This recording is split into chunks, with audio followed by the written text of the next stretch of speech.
السلام عليكم ورحمة الله وبركاته. الحمد لله نحمده ونستعينه ونستغفره ونؤمن به ونتوكل عليه ونعوذ بالله من شرور أنفسنا ومن سيئات أعمالنا. من يهده الله فلا مضل له ومن يضلله فلا هادي له، ونشهد أن لا إله إلا الله ونشهد أن محمدا عبده ورسوله. أما بعد، فقد قال الله سبحانه وتعالى في محكمه التنزيل: أعوذ بالله من الشيطان الرجيم، بسم الله الرحمن الرحيم. من عمل صالحا من ذكر أو أنثى وهو مؤمن فلنحيينه حياة طيبة ولنجزينهم أجرهم بأحسن ما كانوا يعملون. وقال أيضا: تتجافى جنوبهم عن المضاجع يدعون ربهم خوفا وطمعا. صدق الله العلي العظيم. وقال نبينا محمد صلى الله عليه وسلم: لا تزال الملائكة تصلي على أحدكم ما دام في مصلاه الذي صلى فيه ما لم يقيم أو يحدث تقول اللهم اغفر لي وارحمني. صدق رسول الله صلى الله عليه وسلم. அளவற்ற அருளாளனும் நிகரற்ற அன்புடையோனுமாகிய எல்லாம் வல்ல அல்லாஹ்வின் திருநாமம் போற்றி ஜும்மாவினுடைய உரையை துவங்குகிறேன். ஸலாத்தும் ஸலாமும் ஈருலக சர்தார் சையீதுல் கௌனைன் முஹம்மது முஸ்தபா ஸல்லல்லாஹு அலைஹி வஸல்லம் அன்னவர்கள் மீதும் அன்னவர்களுடைய வாழ்க்கையை அப்படியே அடிபெறலாமல் பின்பற்றிய சத்திய சஹாபாக்கள், தாபிஈன்கள், தபஅ தாபிஈன்கள், அவுலியாக்கள், ஷஹதாக்கள், இமாம்கள் நம் அனைவர்கள் மீதும் அல்லாஹினுடைய அருள் என்றென்றும் நின்று நிலவட்டுமாக என்று பிரார்த்தித்தவனாக என்னுடைய உரையை துவங்குகிறேன். சுப்ஹானக லா இல்ம லனா இல்லா மா அல்லம்தனா இன்னக அன்தல் அலீமுல் ஹகீம். அல்லாஹ் சுப்ஹானஹு வ தஆலா நம்மை இந்த ஜும்மாவுடைய தினத்திலே எப்படி பள்ளியிலே ஒன்று சேர்த்தானோ அதுபோன்று நாளை மறுமையிலேயும் நபி ஸல்லல்லாஹு அலைஹி வஸல்லம் அவர்களுடன் ஒன்று சேர்ந்திருக்கக்கூடிய பாக்கியத்தை நம் அனைவருக்கும் வழங்கி அருள்வானாக. மேலும் நாம் செய்யக்கூடிய அனைத்து நற்காரியங்களையும் எந்த ஒரு குறையுமின்றி அல்லாஹ் அதை கபூல் செய்து ஈருலகிலும் நமக்கு நன்மைகளை வழங்கி அருள் புரிவானாக. அல்ஹம்துலில்லாஹ். அல்லாஹுவின் நல்லடியார்களே, இன்று ஜும்மாவினுடைய தினம். நாம் எல்லாம் அறிந்திருக்கிறோம், குர்ஆனின் மூலமாக ஜும்மாவுக்காக உங்களுக்கு அழைப்பு கொடுக்கப்பட்டால் விரைந்து வாருங்கள். ஃபஸ்அவு இலா திக்ரில்லாஹ். உங்களுடைய வாழ்வாதாரமாக இருக்கக்கூடிய உங்களுடைய வியாபாரத்தை கூட நீங்கள் விட்டுவிட வேண்டும். வதருல் பை', அல்லாஹ் கூறுகிறான். வியாபாரத்தை விட்டுவிட்டு அல்லாஹினுடைய அழைப்பை செவியேற்று ஜும்மாவுக்கு விரைந்து வருவது ஒவ்வொரு முஃமின்களின் மீதும் கட்டாய கடமை என்று குர்ஆன் பேசுவதை நாம் அனைவரும் அறிந்திருக்கிறோம். இது ஜும்மாவுக்கு மட்டும் சொல்லப்பட்ட ஒரு சட்டமா என்றால் ஜும்மாவுக்கு விசேஷமாக சொல்லப்பட்டிருக்கிறது. ஜும்மா என்பது அனைவரும் ஒன்று கூடி ஒரு விசேஷமான ஒரு நாளிலே அல்லாஹ் பெருமைப்படுத்திய, அல்லாஹ் சிறப்புப்படுத்திய ஒரு நாளிலே அல்லாஹுக்கு முன்னால் நாம் அனைவரும் தலைவணங்கி அவனை போற்றுவதற்குண்டான ஒரு சிறப்புக்குரிய நாள் என்பதனால் இது ஜும்மாவுக்கு விசேஷமாக சொல்லப்பட்டது. ஹசன் பஸரி என்கின்ற மார்க்க அறிஞர், மார்க்க மேதை பெருமகனார் சொல்கிறார்கள், எந்த ஒரு நல் அமலாக இருந்தாலும் அதை விடுவதற்கு உனக்கு உரிமையே கிடையாது, உனக்கு அனுமதியே கிடையாது. எதுவரை தெரியுமா? மௌத்து வரை. அமல்களை முடித்துக் கொள்வதற்கு உனக்கு மௌத்து தான் எல்லை என்று கூறுகிறார்கள். அல்லாஹ் சூரத்துல் ஹஷ்ரிலே சொல்லி காட்டுவான், வஅ்புது ரப்பக ஹத்தா யஅதியகல் யகீன். மௌத்து வரும் வரை நீங்கள் தொடர்ந்து அமல்களை செய்து கொண்டே இருக்க வேண்டும். நல் அமல்களின் நாயகர்களாக தாங்கள் இருக்க வேண்டும். நல் அமல்களை கொண்டு உங்களுடைய நன்மைகளை பெருக்கக்கூடியவர்களாக இருக்க வேண்டும். அமல் என்பதற்கு மௌத்து தான் எல்லையே தவிர வேறு எந்த ஒரு சூழலும் உங்களுக்கு எல்லையாகி விடாது. சிறு குழந்தையாக இருக்கிறார், குழந்தை இன்னும் பருவ வயதை அடையவில்லை, மார்க்கம் அனுமதி அளிக்கிறது. பருவ வயதை அடைந்து விட்டார், அவருக்கு பல்வேறு சூழ்நிலைகள் ஏற்படலாம். தொழில்துறையிலே சூழ்நிலைகள் ஏற்படலாம், குடும்ப ரீதியாக பலவிதமான நெருக்கடிகள் இருக்கலாம். எப்படி இருந்தாலும் அல்லாஹ் கடமையாக்கிய கடமைகளை அவர் எந்த ஒரு காரணத்தை சொல்லியும் என்னால் செய்ய முடியவில்லை, இந்த காரணத்திற்காக வேண்டி செய்யல, அந்த காரணத்திற்காக வேண்டி செய்யவில்லை என்று எந்த ஒரு காரணமும் சொல்ல முடியாது, சொல்லக்கூடாது, சொன்னாலும் ஏற்றுக்கொள்ளப்படாது. அல்லாஹுடைய தர்பாரிலே, அல்லாஹுடைய சமூகத்திலே ஏற்றுக்கொள்ளவே படாது. கண்ணியத்திற்குரியவர்களே, நன்மையின் பக்கம் நாம் எவ்வளவு ஆர்வம் கொண்டிருக்கின்றோம், அதை எப்படி எதிர்பார்க்கின்றோம் என்பதை அல்லாஹ் மிகவும் கவனிக்கின்றான். ஒவ்வொரு அடியானிடமிருந்தும் அல்லாஹ் இதை முக்கியமாக கவனிக்கின்றான். பொதுவாகவே குடும்பத்தில் நாம் ஒவ்வொருவருக்கும் ஒரு முக்கியத்துவத்தை வைத்திருப்போம். நம்முடைய மனைவிக்கு ஒரு முக்கியத்துவம், நம்முடைய தாய்க்கு ஒரு முக்கியத்துவம், நம்முடைய குழந்தைகளுக்கு ஒரு முக்கியத்துவம், நம்முடைய செல்வத்திற்கு ஒரு முக்கியத்துவம், நம்முடைய தொழில்துறைக்கு முக்கியத்துவம், அனைத்திற்குமே முக்கியத்துவம். அந்த முக்கியத்துவத்தை பொறுத்துத்தான் அந்த விஷயத்தில் நம்முடைய ஆர்வமும் எதிர்பார்ப்பும் நம்முடைய செயல்பாடுகளும் நம்முடைய பெறும். கண்ணியத்திற்குரியவர்களே, அல்லாஹ் கொடுத்த இந்த தீன், அல்லாஹ் கொடுத்த இந்த மார்க்கம், இந்த மார்க்கத்தில் நமக்கு எதிர்பார்ப்பு, இந்த மார்க்கத்தில் ஒரு பற்று, இந்த மார்க்கத்திலே ஆர்வம், இதை அல்லாஹ் எதிர்பார்க்கிறார். நம்முடைய மனைவி நம்மிடமிருந்து அன்பை எதிர்பார்க்கிறார். நாம் அவனுக்காக வேண்டி நல்ல துணிமணிகளை, நல்ல உணவுகளை வாங்கி தர வேண்டும் என்று அவன் எதிர்பார்க்கிறார். நம்முடைய பிள்ளைகள் நம்மிடமிருந்து எதிர்பார்க்கிறது. நம்மிடம் வேலை செய்யக்கூடிய தொழிலாளர்கள் எதிர்பார்க்கிறார்கள்.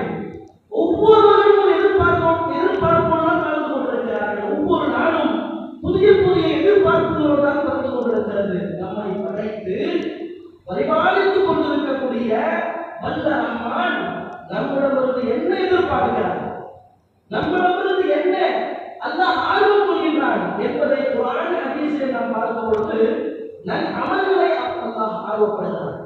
நல்ல அமல்களை, சாலிஹான அமல்களை அல்லாஹ் ஆர்வப்படுகிறான். கண்ணியத்திற்குரிய அல்லாஹ் நல்லடியார்களே, ரமலான் இன்னும் ஓரிரு வாரத்திலே வர இருக்கிறது. ரஜபுடைய 2வது ஜும்மா நமக்கு இன்னும் ஒரு 1.5 மாதத்திலே ரமலான் வர இருக்கிறது. சென்ற ரமலான் அது நமக்கு தவறி போனதை நாம் இன்று வரை கண்கலங்கி கொண்டிருக்கின்றோம்.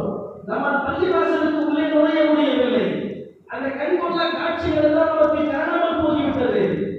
நீண்ட சம்பவங்களே, நீண்ட நேரம் இமாம்களுக்கு பின்னால் 30 ஜுசுவையும் நம்முடைய காதால் கேட்டு மனதால் குளிர்ந்து அந்த அனுபவங்கள் எல்லாம் போன வருஷத்தில் நாம் விட்டுவிட்டோம், தவறிவிட்டோம் என்று சொன்னால் அல்லாஹ்வுடைய நாட்டம். ஆனால் வருகிற இந்த ரமலான் சொல்லப்போனால் ஒரு வருடம் இடைவெளி.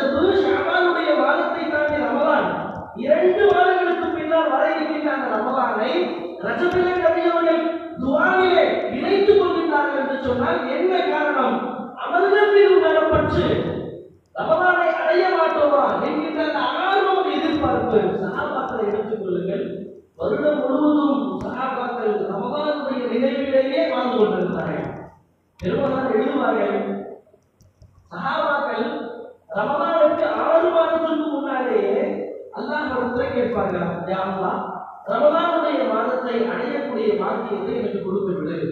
6 மாதங்கள் ரமலானுக்கு முன்னால்.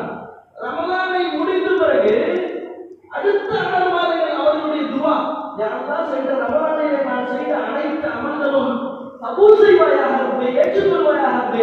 வருடம் முழுவதும் சஹாபாக்களுக்கு ரமலானுடைய நினைவுகளாக இருக்கும் என்று கிதாபுகளிலே எழுதப்பட்டிருக்கிறது. சஹாபாக்களுடைய வாழ்க்கையை நாம் பார்க்கின்றோம். இன்னும் ஓரிரு மாதங்கள் பெருமானார் ஸல்லல்லாஹு அலைஹி வஸல்லம் அவர்களுடைய வாழ்க்கை வரலாற்றை நாம் எடுத்து பார்க்கும்போது ரமலானுக்கு முன்னால் எவ்வாறெல்லாம் நபி அவர்கள் தயாராகியிருக்கிறார்கள் தெரியுமா? அல்லாஹு அக்பர். ஆயிஷா ரலியல்லாஹு அன்ஹா அவர்கள் அறிவிக்கிறார்கள், பெருமானார் ஸல்லல்லாஹு அலைஹி வஸல்லம் அவர்கள் ரமலானுக்கு அடுத்து எந்த மாதத்திலே அதிகமான நோன்பு நோற்றிருக்கிறார்கள் என்ற கேள்வி ஆயிஷா ரலியல்லாஹு அன்ஹா அவர்களிடத்தில் வருகிறது. ஆயிஷா ரலியல்லாஹு அன்ஹா சொல்லியிருக்கிறாங்க, பெருமானார் ஸல்லல்லாஹு அலைஹி வஸல்லம் ரமலானுக்கு அடுத்து அவர்கள் அதிக நோன்பு நோற்ற மாதம் எது என்று சொன்னால் ரமலானுக்கு முன்னால் இருக்கக்கூடிய ஷஅபானுடைய மாதம். ஷஅபானுடைய மாதத்திலே அதிகம் நபி அவர்கள் நோன்பு நோப்பார்கள். ரமலானிலே அந்த நோன்பை நாம் சிறப்பாக நோக்க வேண்டும் என்பதற்கு உண்டான ஒரு பயிற்சி களமாக நபி அவர்கள் ஷஅபானை ஆக்கியிருக்கிறார்கள் என்று சொன்னால் அமல்கள் மீது உண்டான தேட்டம், அமல்களுக்கு உண்டான எதிர்பார்ப்பு, அல்லாஹ்விடத்தில் நமக்கு கிடைக்கக்கூடிய கூலியை நாம் எதிர்நோக்க வேண்டும். அநேகக்கூடிய அல்லாஹ்வின் நல்லடியார்கள், ஹதீஸில் ஒரு அற்புதமான சம்பவம் ஒன்று பதிவு செய்யப்பட்டிருக்கிறது. பெருமானார் ஸல்லல்லாஹு அலைஹி வஸல்லம் அவர்களுக்கும் அல்லாஹ்வுக்கும் நடந்த ஒரு உரையாடல். ஒரு நாள் நபி அவர்கள் சுபுஹ் நேர தொழுகைக்கு சற்று தாமதமாக வருகிறார்கள். இந்த ஹதீஸை அறிவிக்கக்கூடிய சஹாபி அறிவிக்கிறார், சூரியனுடைய ஒளி லேசாக வெளிப்படுது. அந்த வெளிச்சம், அந்த செந்நிற வெளிச்சம் தென்படுகிறது. நபி அவர்கள் வேகமாக வருகிறார்கள். இகாமத் சொல்லப்படுகிறது. நபி அவர்கள் வந்தாதான் இகாமத் சொல்லுவாங்க. இகாமத் சொல்லப்படுகிறது. நபி அவர்கள் தொழ வைக்கிறார்கள். அந்த தொழுகை சற்று வேகமாக இருந்தது. ரொம்ப சுருக்கமாக தொழுவிச்சாங்க. தொழு வச்ச பிறகு சஹாபாக்களை தொழுகையை முடிந்த பிறகு சஹாபாக்கள் நபி அவங்க சொன்னாங்க, எல்லோரும் எப்படி அமர்ந்திருக்கிறீர்களோ அவ்வாறே அமர்ந்து, அதை எதிர்ச்சி போவாதீங்க, எல்லாம் அப்படியே உட்காருங்க. சஹாபாக்களுக்கு ஒரு தேட்டம், ஏதோ ஒரு முக்கியமான செய்தி ரசூலுல்லாஹ் சொல்ல போறாங்க, எல்லாம் அப்படியே ஆடாம அசையாம அழகாக உட்கார்ந்துருக்காங்க. நபி அவர்கள் தொடர்கிறார்கள், நான் இன்று தாமதமாக வந்ததின் காரணம் என்ன தெரியுமா? நேற்று இரவு நான் நீண்ட நேரம் தொழுகையில் ஈடுபட்டேன். அல்லாஹ் நாடிய அளவுக்கு நீண்ட நேரம் நான் தொழுகையிலே ஈடுபட்டேன். அந்த தொழுகையிலே ஈடுபட்டு சற்று என்னை அறியாமல் நான் உறங்கி போனேன். ஆழ்ந்த உறக்கம், கொஞ்ச நேரம் தூங்கினேன். அந்த குறைந்த நேரத்திலே என்னுடைய ரப்புடைய தரிசனம் எனக்கு கிடைத்தது. திருமதியிலே பதிவு செய்யப்படுகிறது ஹதீஸ். ரப்பினுடைய தரிசனம், அல்லாஹ்வுடைய அழகிய சூரத்திலே அழகிய காட்சியிலே நான் பார்க்கிறேன். அழகிய ஒரு காட்சியை நான் பார்க்கிறேன். அல்லாஹ் என்னிடத்திலே கேட்கின்றான், முஹம்மதே ஸல்லல்லாஹு அலைஹி வஸல்லம், எந்த அமலுக்காக மலக்குமார்கள் போட்டி போடுகிறார்கள் தெரியுமா? உங்களுடைய உம்மத்தினுடைய எந்த அமல்களை என்னிடத்திலே கொண்டு வருவதில் மலக்குமார்கள் போட்டி போடுகிறார்கள் தெரியுமா என்று அல்லாஹ் என்னிடத்திலே கேட்டான். அப்ப நான் அல்லாஹ்ட்ட சொன்னேன், யா அல்லாஹ், பாவமான காரியங்களை அழிக்கக்கூடிய நற்கர்மங்கள், பாவமான காரியங்களை அழிக்கக்கூடிய நல் அமல்கள், அந்த நல் அமல்களை கொண்டு வரக்கூடிய விஷயத்திலே மலக்குமார்கள் போட்டி போடுவார்கள் என்று அல்லாஹ்விடத்திலே நான் பதில் பேசினேன். அல்லாஹ் கேட்டான், அந்த அமல் என்னென்ன தெரியுமா உங்களுக்கு? எந்தெந்த அமல்கள் உங்களுடைய உம்மத்தினுடைய பாவங்களை கரிக்கக்கூடியது, அந்த அமல்களை மலக்குமார்கள் போட்டி இடத்திலே கொண்டு வருகிறார்கள் தெரியுமா என்று அல்லாஹ் கேட்டான். அப்ப நான் சொன்னேன், நபி அவங்க சொல்றாங்க, நான் சொன்னேன், முதலாவது மஷியுல் அக்தாம் இலல் ஜமாஅ, ஜமாஅத்திற்காக பள்ளி வாசலுக்கு நடந்து வருவது. அல்லாஹ் எதிர்பார்க்கிறான். மலக்குமார்கள் போட்டி போடுகிறார்கள். எந்த அமல்? பள்ளி வாசல் கட்டுக் கொடுப்பதல்ல, பெரும் பெரும் பொருளாதாரத்திற்கு பின்னால் செய்யப்படக்கூடிய அமல்கள் அல்ல. அதற்கெல்லாம் அல்லாஹ்விடத்தில் தனி கூலி இருந்த போதிலும் பள்ளிவாசல் தொழுகைக்காக வேண்டி ஜமாத்துக்காக வேண்டி நடந்து வரக்கூடிய ஒவ்வொரு எட்டுகளும் ஒவ்வொரு அடிகளும் அந்த ஒவ்வொரு அடிகளுக்குண்டான நன்மைகளை சுமந்து செல்வதிலே மலக்குமார்கள் போட்டி போடுகிறார்கள், சண்டை போடுகிறார்கள். நான் தான் எடுத்துட்டு போவேன் தவலை, நான் தான் எடுத்துட்டு போவேன், நான் தான் எடுத்துட்டு போவேன் என்று போட்டி போட்டுக் கொண்டு போகிறார்கள். நபி அவர்கள் சொல்கிறார்கள் அல்லாஹ்விடத்திலே. அடுத்தது நபி அவங்க சொன்னாங்க, இதை கவனிக்கணும். ஒரு தொழுகை முடிந்த பிறகு அடுத்த தொழுகைக்காக வேண்டி காத்திருக்கக்கூடிய நல்லடியார்கள், அந்த காத்திருக்கக்கூடிய காத்திருப்பு, அந்த எதிர்பார்ப்பு, அந்த ஆர்வம் பள்ளியை விட்டு போன பிறகு அடுத்த தொழுகை, அடுத்த வாங்கொலி நம்முடைய காதிலே எப்பொழுது கேட்கும், அடுத்து நம்ம பள்ளிவாசலுக்கு எப்ப வருவோம் என்கின்ற இந்த அமல் இருக்கிறதே, இதை கொண்டு செல்வதில் மலக்குமார்கள் போட்டி போட்டுக் கொண்டிருக்கிறார்கள். ஒரு சமயம் மக்ரிபினுடைய தொழுகை முடிஞ்ச பிறகு சில சஹாபாக்கள் எழுந்து வீடுகளுக்கு சென்று விட்டார்கள். சில சஹாபாக்கள் அங்கேயே உட்கார்ந்துருந்தாங்க, பள்ளியிலேயே உட்கார்ந்துருந்தாங்க. இஷாவினுடைய தொழுகை எதிர்பார்த்து அவங்களுக்கு நிறைய தேவைகள் இருக்கும்.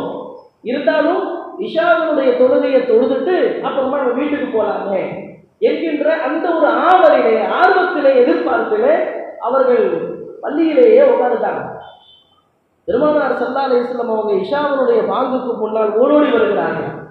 வந்து அந்த சஹாபாக்களை, பள்ளியிலே அமர்ந்திருந்த சஹாபாக்களை பார்த்து, அப்ஷிரு அப்ஷிரு, உங்களுக்கு நன்மாராயம் நன்மாராயம், அல்லாஹ் உங்களுடைய விஷயத்துல ஒரு வசனத்தையே இறக்கி விட்டார். ததஜாஃபா ஜுனூபுஹும் அனில் மவாஜிஇ யதுஊன ரப்பஹும் கௌஃபன் வ தமஅன். அல்லாஹு அக்பர், அல்லாஹு அக்பர். யார் யாருக்காக வேண்டிய வெயிட் பண்றோம்? பஸ்ஸுக்காக வேண்டி பஸ் ஸ்டாண்டில் அரை மணி நேரம் 1 மணி நேரம் வெயிட் பண்ணுறோம். தேவாத வெயில்ல பஸ்ஸு எப்போ வரும், தலையை சாட்சி எட்டி பார்த்து நம்ம போகிற வண்டி வருதான்னு சொல்லிட்டு வெயிட் பண்ணுறோம். ட்ரெயினுக்காக வேண்டி எதிர்பார்க்குறோம். ஃப்ளைட்டில் நீங்கள் பயணம் போகணுன்னு சொன்னாக்க நீங்கள் 2 மணி நேரத்துக்கு முன்னாடி உள்ளே போகணும். நிறைய ப்ரொசீஜர்ஸ் இருக்குது. உள்ளே போயிட்டு நீங்கள் ஃபில்லப் பண்ணோம், உங்களுடைய லக்கேஜ் போடணும், அது இது. 10 மணிக்கு ஃப்ளைட்டு அப்படின்னு சொன்னாக்க இவர் 7 மணிக்கு ஒரு ஏர்போர்ட்டில் இருக்கணும். அப்போ இங்கே 7 மணிக்கு ஒரு போகணும்னு சொன்னாக்க இங்கே அதுக்கு முன்னாடி ஒரு 5 மணி நேரம் 6 மணி நேரத்துக்கு முன்னாடி தயாராகணும். அல்லாஹு அக்பர். உலக காரியங்களுக்காக வேண்டி, நம்முடைய வாழ்வாதாரத்திற்காக வேண்டி எத்தனை காத்திருப்புகள், மறுக்க முடியாத. ஒரு ரேஷன் கடை வச்சுங்க, ஒரு ஸ்கூலுக்கு போங்க, கூட்டம் நிரம்பி இருக்கிறது. காத்திருக்க வேண்டும். காத்திருந்தால் தான் நம்முடைய காரியமாகும். வெயிட் பண்ணாமல் ஒன்றுமே முடியாது. அதனால தான் எல்லா இடத்துலையும் வெயிட்டிங் ஹால் போட்டான். இன்னைக்கு ரயில்வே ஸ்டேஷன் போனீங்கன்னா கூட வெயிட்டிங் ஹால் உங்களுக்கு நான் ஏசிலையும் இருக்கு, ஏசிலையும் இருக்கு. கொஞ்சம் விஐபியாக இருந்தால் ஏசியில் போய் 1 மணி நேரம் வெயிட்டிங் ஹாலில் போய் உட்காந்துக்கலாம். அல்லது சாதாரண மக்களாக இருந்தாக்கா நீங்கள் சாதா ஹாலில் வெயிட்டிங் ஹாலில் ஒரு ஃபீஸை கொடுத்துட்டு போய் உட்காந்துக்கலாம். எல்லாத்துலையும் வெயிட்டிங் ஹால். அல்லாஹ்வும் எதிர்பார்க்கிறார். எல்லாம் எதிர்பார்க்கிறார். எனக்காக வேண்டி, என்னுடைய அமலுக்காக வேண்டி இவன் எப்படி வெயிட் பண்ணலாம்? பெருமானார் ஸல்லல்லாஹு அலைஹி வஸல்லம் அல்லாஹ்விடத்திலே பேசுகிறார்கள். இந்த விஷயங்களை அல்லாஹ்விடத்திலே பேசுகிறார்கள். சஹாபாக்கள் வந்து சொல்றாங்க, அப்ஷிரு அப்ஷிரு, நன்மாராயம் பெற்றுக் கொள்ளுங்கள், நன்மாராயம் பெற்றுக் கொள்ளுங்கள்.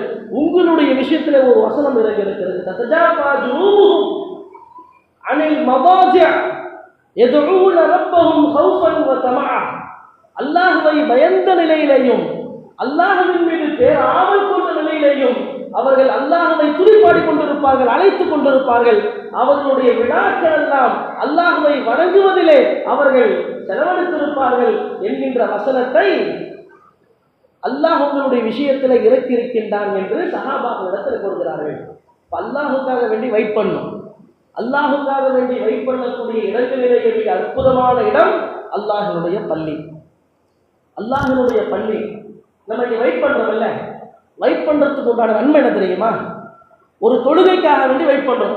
சுபுஹினுடைய தொழுகை வாங்க சொல்லப்படுது, வேகமாக வந்து உட்கார ஒரு 10 நிமிஷம் வெயிட் பண்ணுறோம், வெயிட்டிங் ஹால்.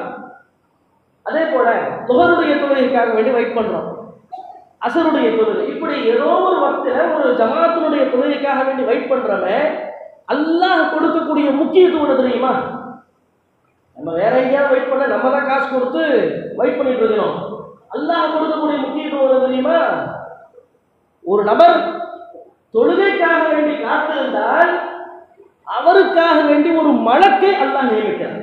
ஒரு மலக்கு நமக்காக வேண்டி நியமிக்கப்படுகிறார். அந்த மலக்கு துவா செய்கிறாரா, யா அல்லாஹ் உன்னுடைய தொழுகையை நிலைநாட்டுவதற்காக வேண்டி இங்கே காத்திருக்கிறார், இங்க உட்கார்ந்து இருக்கிறாரு.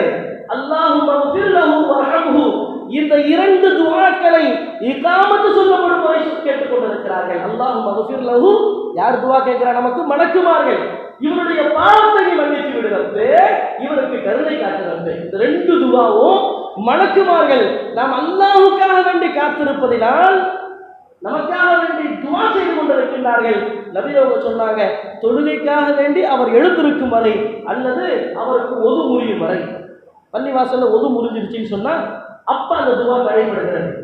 இகாமத் சொல்லப்பட்டதுன்னு சொன்னா அந்த துவாவை மலக்குமார்கள் நிறைவு செய்து சென்று விடுகிறார்கள். அல்லாஹ்வுக்காக வேண்டி கொடுக்கக்கூடிய முக்கியத்துவத்தை அல்லாஹ் பார்க்கின்றான்.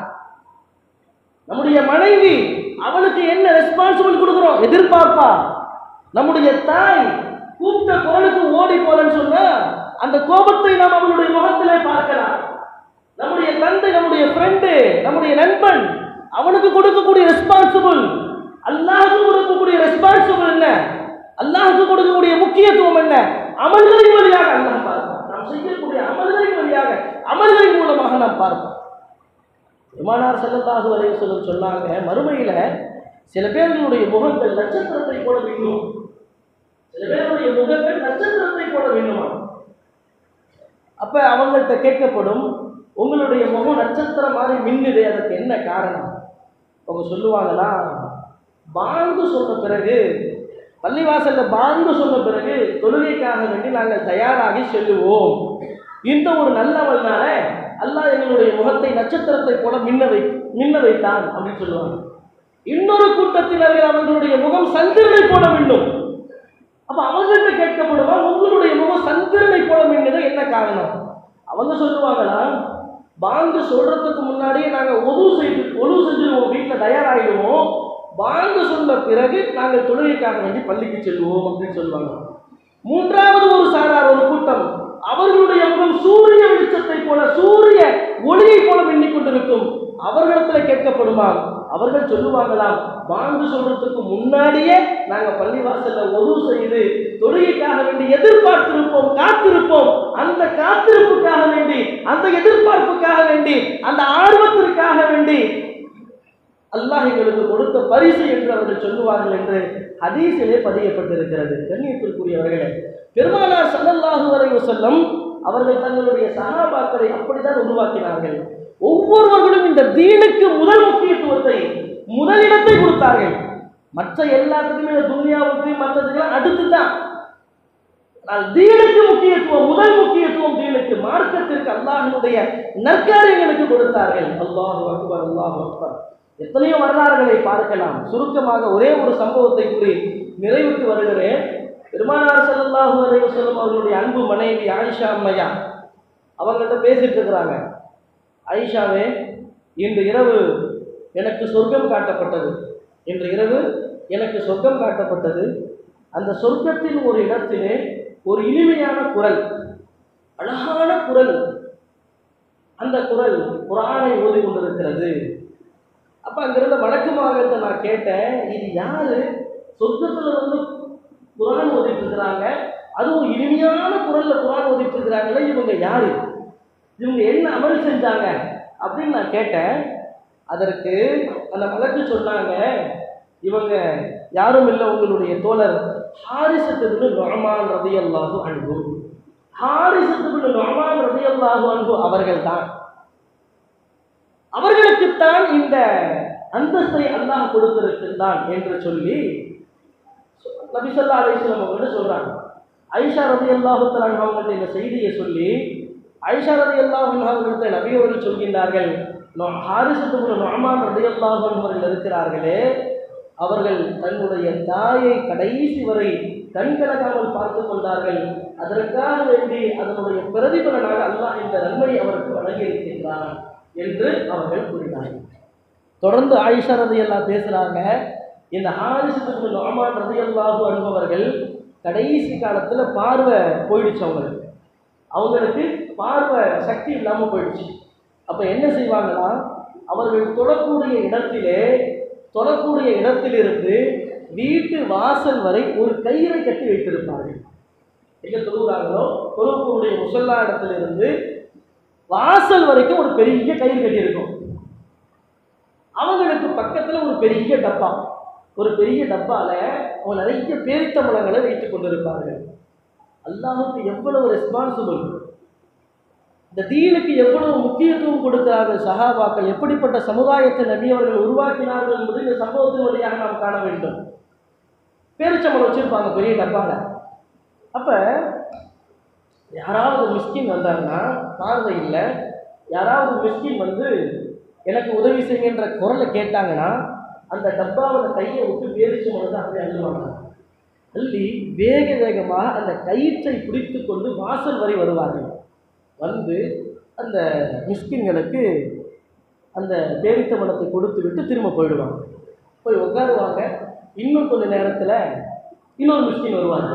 ஒரு நாளைக்கு எத்தனை யாசகர்கள் வீட்டு வாசலிலே வந்து நின்றாலும் இவர்கள் தான் அந்த பேரிச்சம்பழங்களை தங்களுடைய கையால் ஒரு கையால் எடுத்து இன்னொரு கையால் அந்த கயிற்றை பிடித்து ஓடோடி போய் அந்த மிஸ்கினுடைய கரத்திலே கொடுத்து சந்தோஷப்படுவார்கள். இவங்க பண்ற சிரமத்தை பார்த்து குடும்பத்தார்களுக்கு ரொம்ப கஷ்டமாயிடுச்சு. நம்மளாம் வீட்டில் இருக்கிறோம், பேர பிள்ளைங்க இருக்கிறாங்க, பிள்ளைங்க இருக்கிறாங்க, எல்லாம் இருக்கிறோம். கூப்பிட்டு இல்லப்பா யாசகர் வந்துருக்கிறாரு போய் கொடுப்பா அப்படின்னு சொல்லிட்டு கொடுத்தா நம்ம கொடுக்க போறோம்.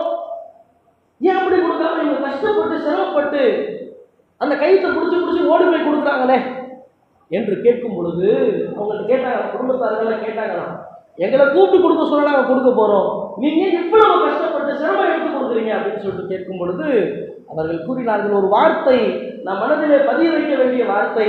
இந்த தீனுக்கு எவ்வளவு முக்கியத்துவம் கொடுத்திருக்கிறார்கள். அல்லாஹ்வுடைய தூதர் தங்களுடைய உயிருக்கு மேலாக மதித்த முஹம்மது ரசூலுல்லாஹ் ஸல்லல்லாஹு அலைஹி வஸல்லம் அவர்களுடைய வார்த்தைக்கு எவ்வளவு முக்கியத்துவம் கொடுத்திருக்கின்றார்கள் என்பதை நாம் பார்க்க வேண்டும். அவர்கள் சொன்னார்களாம், எங்களுடைய ஹபீப் முஹம்மது முஸ்தபா ஸல்லல்லாஹு அலைஹி வஸல்லம் சொல்லியிருக்கிறார்கள், யார் தன்னுடைய கையினால் தர்மம் கொடுக்கிறார்களோ, ஏழைக்கு தர்மம் கொடுக்கிறார்களோ அவர்களுக்கு தீய மரணத்தை விட்டும் அவர் பாதுகாக்கப்படுவார். நான் தீய மரணத்தை விட்டும் பாதுகாக்கப்படுவதற்காக வேண்டி என்னுடைய கையால் நான் தர்மத்தை கொடுக்கின்றேன், அதற்காக வேண்டி எவ்வளவு சிரமத்தை நான் அனுபவித்தாலும் எனக்கு கவலையே கிடையாது என்று அவர்கள் தங்களுடைய குடும்பத்தார்களுக்கு பதில் சொன்னார்கள் என்று வரலாற்றை பார்க்கிறோம்.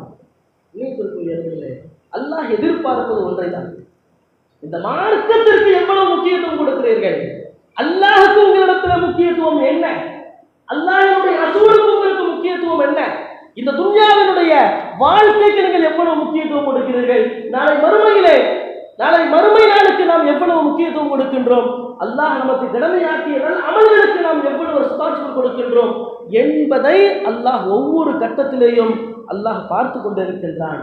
அன்னையத்திற்குரிய அல்லாஹ்வின் நல்லடியார்களே, ஆகவே நாம் நம்முடைய ஆயுட்காலம் என்ன என்பது நமக்கு தெரியாது. நமக்கு அல்லாஹ் எப்ப நம்முடைய முடிவை, இந்த உலகத்தினுடைய பயணத்தினுடைய நிறைவை அல்லாஹ் என்று எப்பொழுது எந்த நிமிடத்தில் வைத்திருக்கின்றான் என்பது தெரியாது. ஆனால் அதற்கு முன்னால் அல்லாஹ் நமக்கு கொடுத்திருக்கக்கூடிய இந்த மகத்தான மார்க்கம், அந்த மார்க்கத்திற்கு நம்முடைய உள்ளத்திலே முதல் மதிப்பை, முதல் எதிர்பார்ப்பை, அந்த மார்க்கத்தின் மீது உறுதியான பற்றை நாம் வைத்து நாம் நம்முடைய பயணத்தை தொடர்ந்தோம் என்று சொன்னால் நாளை மறுமையிலே நமக்கு வரவேற்பு, ஒவ்வொரு கட்டத்திலையும் வரவேற்பு நமக்கு காத்திருக்கும். அல்லாஹ் அப்படிப்பட்ட ஒரு உயர்வான வாழ்க்கை நம் அனைவருக்கும் தந்தல் புரிவானாக. வாஹிரு தஅவானா அல்ஹம்துலில்லாஹி ரப்பில் ஆலமீன். அஸ்ஸலாமு அலைக்கும் வரஹ்மத்துல்லாஹி வபரகாத்துஹு.